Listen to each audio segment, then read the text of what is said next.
ஒரு வாரம் ஒரு மாதம் கழித்து ஒரு நம்மளுடைய பிள்ளைக்கு நம்ம சொந்தக்காரங்களுக்கு ஒரு உறவினர்களுக்கு ஒரு கல்யாணம். இன்றைக்கே நம்ம திட்டமிடுவோம். ஃபஜர் தொழுகைக்கு தூங்க மாட்டோம். ஃபஜர் தொழுகை விடுங்க, இரவிலே தூங்க மாட்டோம். அந்த மண்டபத்தை அப்படி சரி பண்ணும், அத்தனை பேருக்கு அத்தனை பத்திரிக்கை அடிக்கணும், இன்றைக்கி இந்த இந்த இந்த இடத்துல இந்த இந்த நபர்களுக்கெல்லாம் போய் சந்திக்கணும், யார் யாருக்கெல்லாம் யார் யாரை விருந்த கூப்பிடும் ஒரு லிஸ்ட்டை போடுவோம். இதெல்லாம் திட்டமிட்டு எல்லாம் உறங்காமல் அவர்களெல்லாம் ஃபஜ்ரும் தொழுகாமல் அப்படியெல்லாம் திட்டமிடுவார்கள். எதற்காக? இந்த உலகத்துக்காக தான். ஆனால் அப்படியே நம்மளுடைய உலக வாழ்க்கையை விட்டு ஒரு மறுமை வாழ்க்கைக்காக, இந்த இஸ்லாத்துக்காக நாங்கள் எவ்வளோ முயற்சி எடுக்கின்றோம். வெளியூருக்கு போகணும், சஃபருக்கு போகணும், ஃப்ளைட்டை பிடிக்கணும், இரவு நேரம் தூங்குவோமா? இரவு நேரத்தில் ஃபஜருடைய நேரத்தில் நமக்கு 4 மணிக்கு 5 மணிக்கு ஒரு ஃப்ளைட் இருக்குதுன்னா இரவு நேரத்தில் தூங்குவோமா? அப்படி தூங்கினாலும் சீக்கிரமாக தூங்குவோம், சீக்கிரமாக எழுந்திப்போம். அப்போ உலக வாழ்க்கைக்காக நாம் செய்யக்கூடிய முயற்சிகள் வேறு. ஆனால் அல்லாஹுக்காக, அல்லாஹுடைய மார்க்கத்திற்காக, இந்த இஸ்லாத்துக்காக செய்யக்கூடிய நம்மளுடைய முயற்சி மிகவும் குறைவாக இருக்கிறது. அப்போ நாம் என்ன இஸ்லாமிய குடும்பத்தை உருவாக்கின்றோம்? வெறும் பெயருக்காக இஸ்லாமிய குடும்பமாக தான் இருக்கிறது. பெயர் முஹம்மத், அப்துல்லா, சல்மான், ஜாபிர், இப்படி தான் பெயர். இதான் இஸ்லாமிய குடும்பமா? வெறும் பெயர் வைத்து இஸ்லாமிய குடும்பமாக ஆக முடியாது. இஸ்லாத்துடைய சட்டங்கள் அவருடைய வீட்டுகளில் நடைபெற வேண்டும்.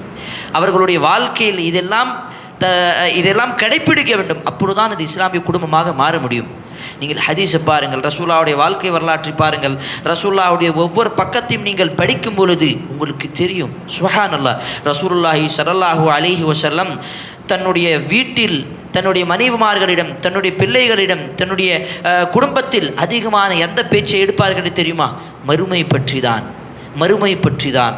நீங்கள் ஹதீஸை பாருங்கள். ரசூலுல்லாஹி ஸல்லல்லாஹு அலைஹி வஸல்லம் நபித்துவம் பட்டம் கிடைத்த பிறகு உடனடியாக சஃபாவுடைய அந்த மலைக்கு இழுத்து சென்று அந்த மலையில் எல்லா உறவினர்களையும் ஒன்று சேர்த்து சொன்னார்கள், நான் இதற்கு பின்னால் ஒரு கூட்டம் ஒரு படை வருது உங்களை தாக்குவதற்காக என்று சொன்னால் நீங்கள் எல்லாம் என்னை நம்புவீர்களா?